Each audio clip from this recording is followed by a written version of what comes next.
Hey to all my kings and queens, Project X TV presents Lockdown Talks My Story, where we're diving into the individual's experiences and stories. I'm your host, Dara Matherin.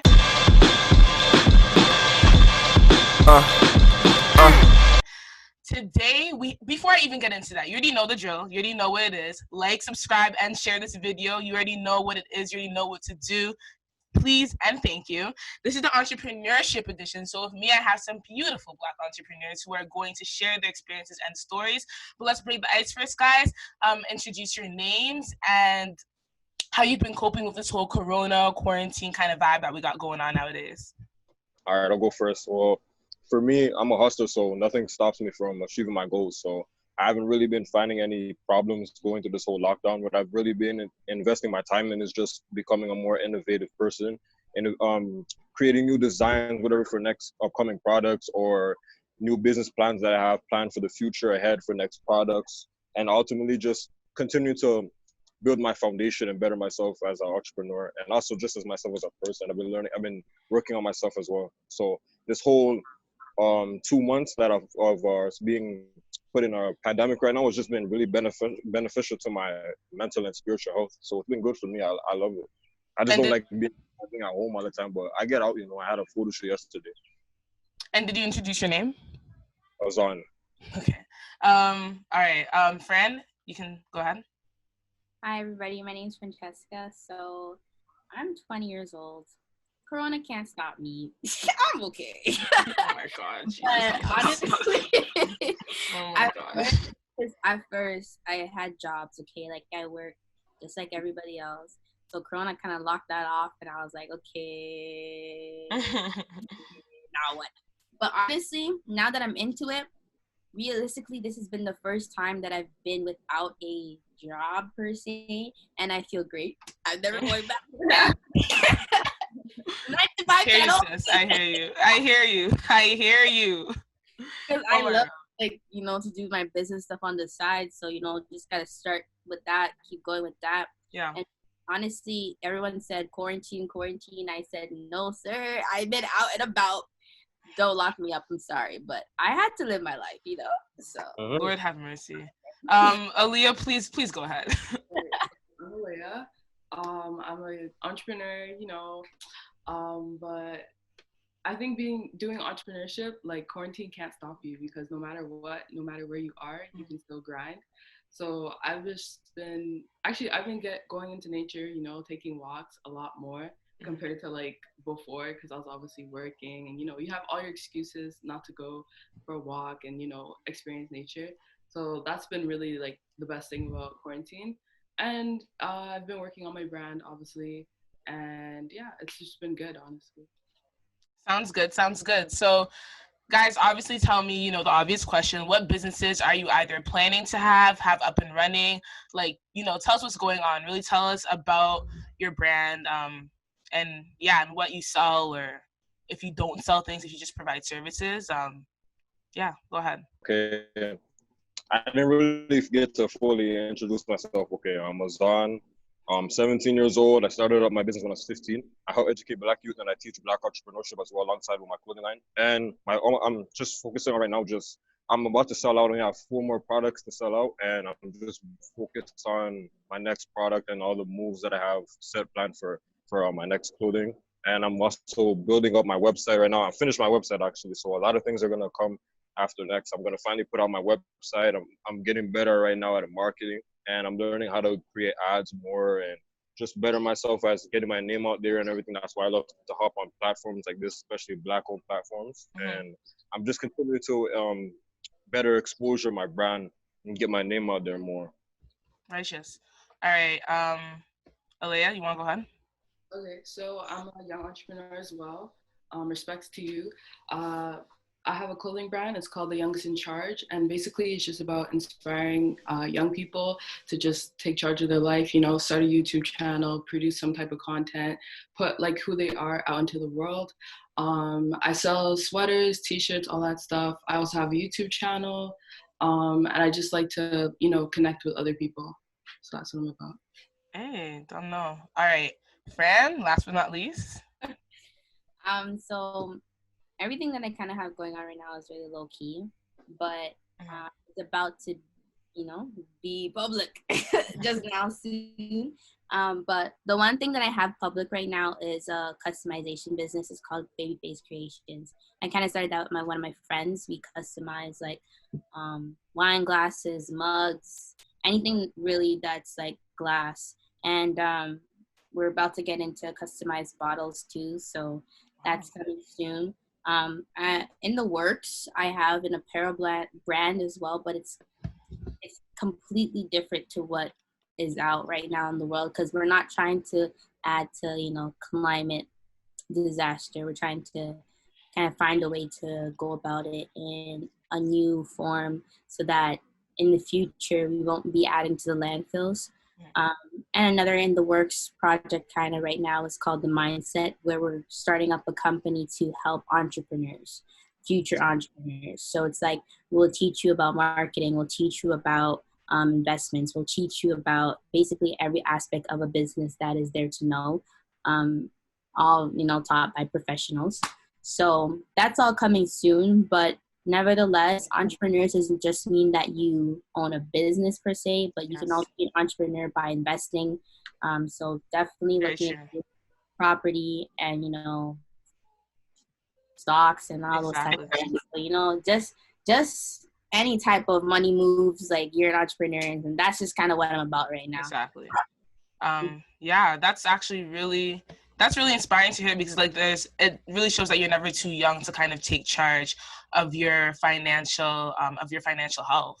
So I think that's really important for people to know too. People think that it's so complicated, and sometimes me included, that you can't, do things to take charge of your financial future, when it's really all in it really is all in your hands.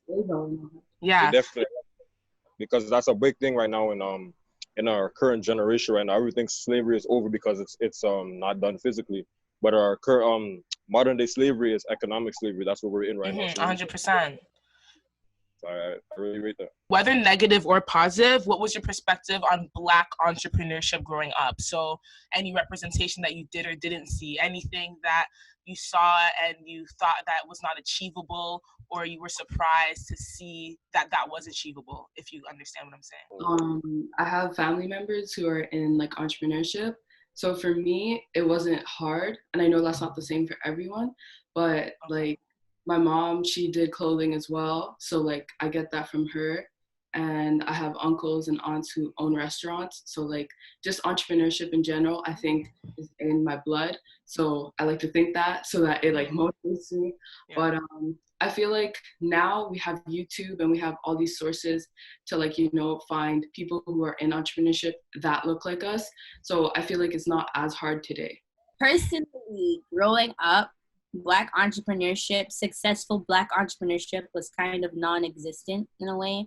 I never really saw many people of my skin color doing big things and making big money from it.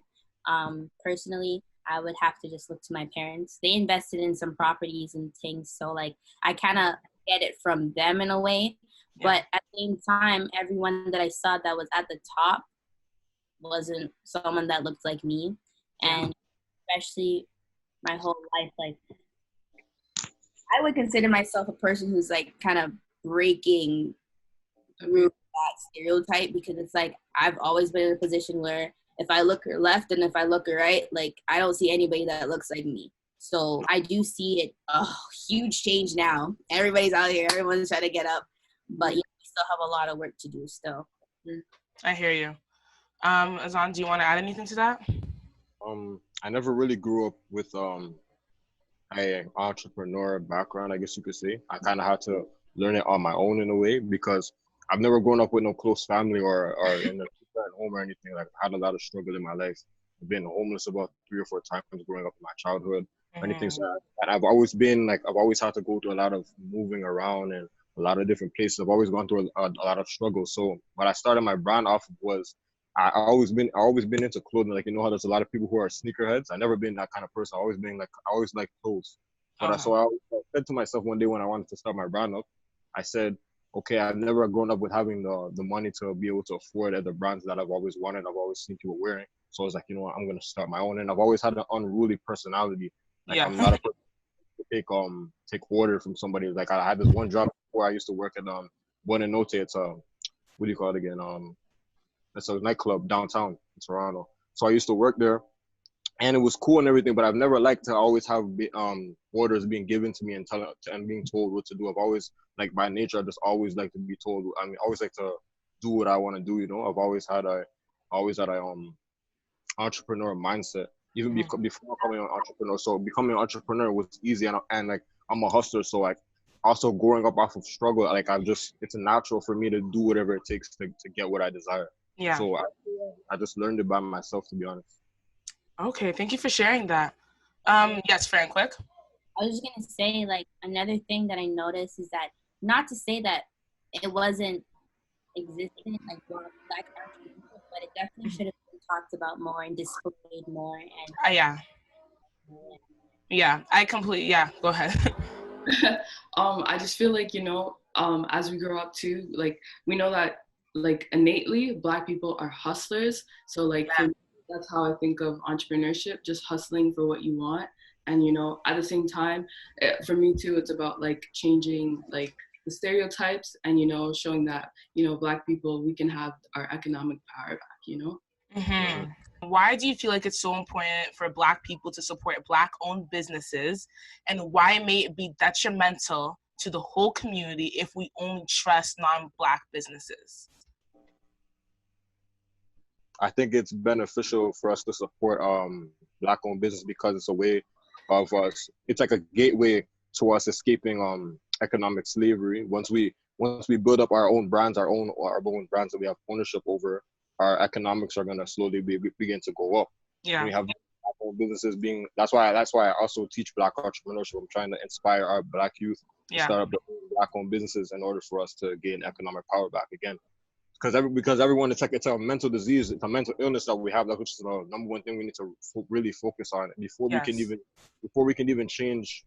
Everyone must talk about, we have police brutality and other things we need to focus on and coming together. But the first thing we need to focus on as a people is our mental state, our mental health, our mental awareness too. 100%. Awareness, because before we can develop our communities, we have to develop ourselves, because self-development is the basis to community development. Yes. So we have to develop ourselves before we can develop our communities. So what I say is, alongside when we're developing ourselves, we can also be starting up our own business, support our own businesses, and we come together and we say, I like what you're doing. I'm supporting you. It becomes like a mutual relationship. We build a bond together and we come closer as a family together like that, because everyone loves money. So that's going to be another way of coming together as well when over economic. Or you like money too, or you're a hustler too. Okay, boom, we can come together. Now we have So personally, I keep saying personally, I think that the biggest issue in our community right now is community. That's just what it is. Like, at the end of the day, look at you guys. Like, we all have that. Like, I know we have to work on our mental ability first, and our mental health and our mental awareness. And that's all where it starts. But at the end of the day, there are so many of us out there already that have that capability, but we are not coming together to kind of help each other. You know what I'm saying? Like, more so, it's like, we know what we can do, and we're trying to achieve it, but we're all trying to achieve it individually. But if we don't come together. Together, and we just said, let's run this thing together. Like, imagine how big that could be, And I think a reason behind that is because a lot of us don't have the knowledge of self, so we don't know our own history that we actually do. So we did start off coming together because we all come from royalty. Everyone, it's a mental illness and a brainwashing that we've gone through in school. Like, every time we hear about our own history, it's due to slavery or oppression. And hundreds of years, over 400 years. It's post-traumatic slave syndrome. It's the current society that we live in. It's oppression. It's so much more than, obviously, yes, it's community, and it's the fact that we're on in our minds having that we're all white supremacists in our mind. But we gotta remember, we're before slavery. We're kings and queens. So, like, we can't forget that. Period. Yeah. And that's why I tell everyone watching, hey, talking about kings and queens, period. We could go on forever and ever, but I'm going to wrap it up because I'm going to wrap it up. We'll talk after, though. We'll talk after I close this off, though. Thank you guys so much for being here and sharing your experiences and your input. It means so much to me, to the project, and to the community. Thank you so much to everyone watching right now. Please like, subscribe, share, and comment all over this video. Black power, Black love, and let's keep on talking. Thank you so much, guys. Bye.